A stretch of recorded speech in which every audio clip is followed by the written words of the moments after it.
அன்றாட வாழ்விலே ஆன்மீகத்தை எப்படி கடைபிடிப்பது? இப்ப முதல் விஷயம், ஆன்மீகம்னா என்ன? ஏன்னா ஒரு சில வருஷம் முன்னாடி கூட இந்த விவாதம் எல்லாம் வந்தது, ஏதோ ஆன்மீக அரசியல்ங்கிறாங்களே, ஆன்மீகம்னா என்ன, அரசியல்னா என்ன, ஆன்மீக அரசியல்னா என்ன? அந்த வகையில் ஆன்மீகம்னா என்னன்னா, சிம்பிளா சொல்லணும்னா, நாம தாவரங்கள் இதெல்லாம் பத்தி படிச்சோம்னா தாவரவியல் பாட்டனின்னு அதை சொல்றோம்.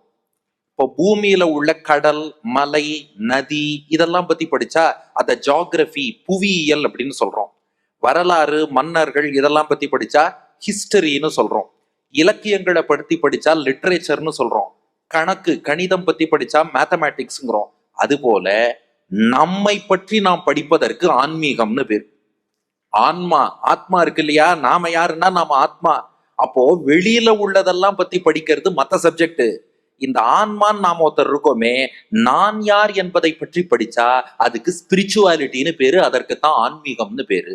இந்த ஆன்மீகத்துல மொத்தம் 3 காம்பனன்ட் இருக்கு, 3 பகுதிகள் இருக்கின்றன. முதல் பகுதி என்னன்னா, நான் இந்த உடம்பு கிடையாது, ஆத்மான்னு புரிஞ்சுக்கணும். ஆன்மீகம்ங்கிற சொல்லிலேயே ஆன்மாங்கிற வார்த்தை இருக்கு பாருங்க.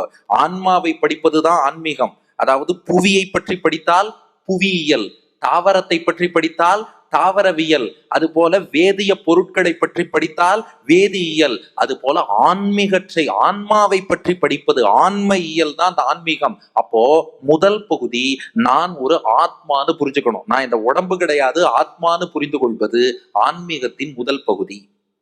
ரெண்டாவது பகுதி, சும்மா ஆத்மான்னு தெரிஞ்சுட்டா போறாது. இந்த ஆத்மாவின் தன்மை என்ன என்பதை ஆராய்ந்து உணர வேண்டும், அறிந்து கொள்ள வேண்டும். ஆத்மான்னு சும்மா சொன்னா போதுமா? நான் ஆத்மா போதாது. ஆத்மான்னா என்ன, அந்த ஆத்மாவோட எசென்சியல் நேச்சர், தன்மை என்ன, அதை நாம் உணர்ந்து கொள்ள வேண்டும். மூன்றாவது பகுதி, எல்லாம் தெரிஞ்சுட்டார், வாழ்க்கையில ஒன்னும் கடைபிடிக்க மாட்டார்னா பிரயோஜனமே இல்லை. என்ன தெரிஞ்சுனோமோ அந்த ஆன்மாவின் இயல்பை அன்றாட வாழ்க்கையில் கடைபிடித்து வாழ வேண்டும். அப்ப 3 காம்பனன்ட் இருக்கு. ஒன்று, நான் உடம்பு இல்ல ஆத்மான்னு தெரிஞ்சுக்கணும். 2, அந்த ஆத்மாவின் இயல்பு என்ன, தன்மை என்னங்கிறத ஆராய்ந்து உணரணும். 3, அந்த ஆத்மாவின் தன்மைப்படி அன்றாட வாழ்வில் நாம் கடைபிடித்து வாழ வேண்டும். இந்த 3 சேர்ந்ததுதான் ஆன்மீகம்.